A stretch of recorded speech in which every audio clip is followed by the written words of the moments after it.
Viborg is a city in Denmark. It is an old city, but it has only a few old buildings. A great fire destroyed most of the old town in 1726. Mr. Andersen was writing a book on the history of Denmark. He went to Viborg in 1891. He wanted to study the history of the town. He stayed in an old building in Viborg, the Golden Lion Inn. The inn was nearly 350 years old. Andersen asked the landlord for a large room. The landlord of the Golden Lion showed him two rooms, room number 12 and room number 14. There were 3 large windows in each room. The windows looked onto the street. Andersen chose room number 12.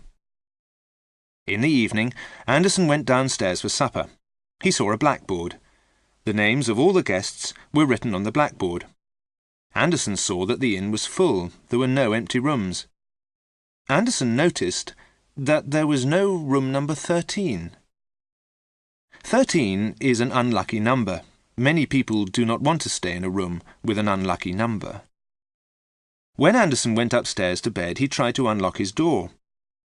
It did not open. Then he saw that he had made a mistake. It was the wrong room. The number on the door was number 13. He heard someone moving inside the room. "I'm very sorry," he said, and went to the door of room number 12.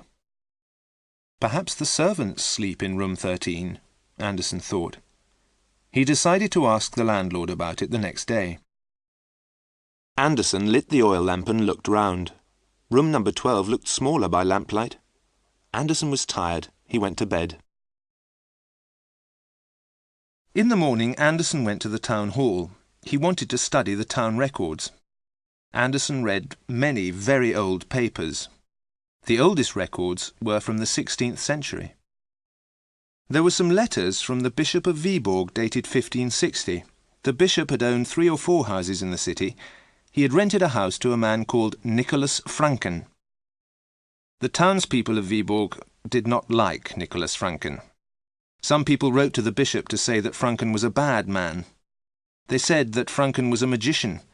They wanted Franken to leave the city. The bishop said that Nicholas Franken had done nothing wrong. He did not believe that Franken was a magician. It was time for the town hall to close. As Andersen was leaving, the town clerk spoke to him. "I see you are reading about the bishop and Nicholas Franken," the clerk said. "I am interested in them, but I do not know where Franken lived. Many of the town records were burnt in the Great Fire of 1726. Andersen thanked the clerk and went back to the Golden Lion. He wanted to ask the landlord about room number 13, but the landlord was busy. Andersen went upstairs and stopped outside the door of number 13. He heard someone inside the room. The person was walking around and talking in a strange voice. Andersen went to his own room. He decided that number 12 was too small. He decided to ask the landlord for a large room. Also, he was angry because his suitcase was missing. It had been on a table beside the wall. Both the table and the suitcase had disappeared. Perhaps the landlord had moved the suitcase to a storeroom. Andersen wanted it back. It was too late to call the landlord. Andersen went to the window and lit a cigarette. He looked out of the window. There was a tall house on the opposite side of the street. The lamp was behind him. He saw his shadow on the wall of the house opposite. The person in room 13 was also standing at the window. Andersen saw a second shadow on the wall of the house opposite. This second shadow was strange. The person in room 13 was wearing a tall, pointed hat. Also, the light from room 13 was red. The light was the colour of blood.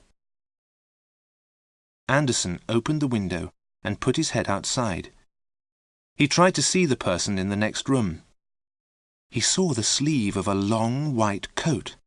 That was all. The person in room 13 suddenly moved away from the window. The red light went out. Andersen finished his cigarette. He left the ashtray on the window ledge. Then he turned out the lamp and went to bed. The picture sequence from the cinema has finished. You can look at it once more if you want. Next morning, the maid brought hot water to the room. Anderson woke up and remembered his suitcase. "Where is my suitcase, please?" he asked. The maid laughed and pointed. The suitcase was on the table beside the wall. It was exactly where Anderson had left it. He noticed another strange thing. His ashtray was on the middle window ledge. He clearly remembered smoking his cigarette by the end window, next to number 13. He finished dressing and decided to visit his neighbour in room 13. He was surprised when he went to the door of the next room. The next room was number 14. Anderson was frightened. Was he going mad? After breakfast, he went to the town hall and read more of the old papers. He found only one more letter from the bishop about Nicholas Franken. A group of townspeople had tried to make Franken leave Viborg. They had gone to Franken's house, but Franken had disappeared. The bishop wrote that no one knew where Franken had gone. That was the end of the matter. That evening, Anderson spoke to the landlord of the Golden Lion Inn. "Why is there no room 13 in the inn?" he asked.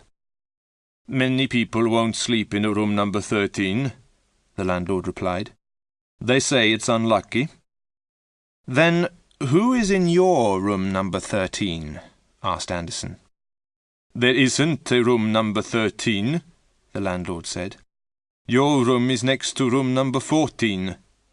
"Of course," said Anderson. "I must have made a mistake. Would you like to come up to number 12 for a glass of brandy and a cigar?" "I'd like to very much," said the landlord. They went upstairs together. They went past room number 10 and room number 11 to reach number 12. The landlord looked at the inside of number 12. "This room looks very small," he said.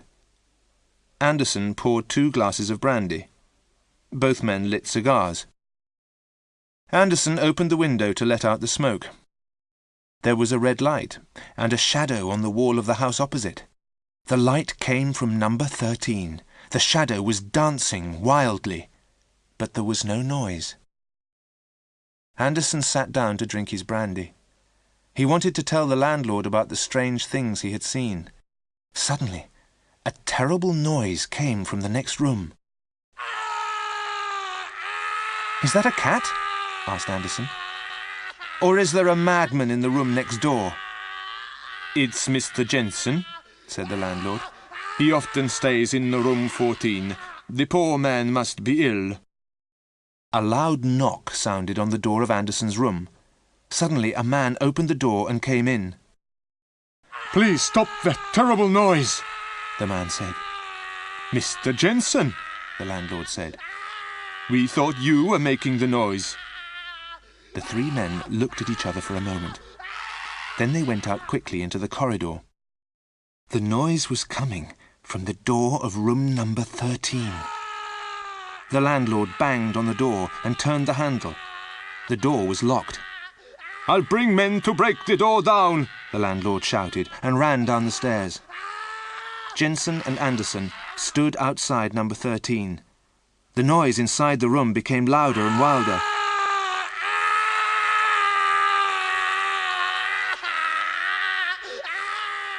"I want to tell you something strange," Jensen said to Anderson. "My room has 3 windows in the day and only 2 at night. Perhaps you think I am mad." "Good Lord, my room is the same," said Anderson. "My room looks smaller at night than during the day." The door of number 13 opened suddenly, and an arm came out. The arm was thin and covered in grey hairs. The fingernails were long and dirty. Anderson shouted and pulled Jensen away from the door. The arm disappeared and the door closed. The sound of mad laughter came from number 13.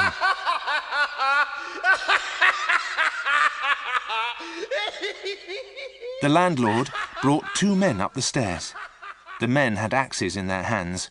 They swung their axes against the door of number 13. Suddenly, the men cried out and dropped their axes. They had hit a wall. The door of number 13 had disappeared. In the morning, workmen pulled up the floor between rooms 12 and 14. Under the floor, they found a box. There were old papers inside the box. Anderson thought that the papers belonged to Nicholas Franken, the man who had disappeared in 1560. No one was able to read the writing on the papers. It was in a strange language. The writing was brown. The ink looked old. But Anderson did not think it was ink. He thought the papers were written in blood.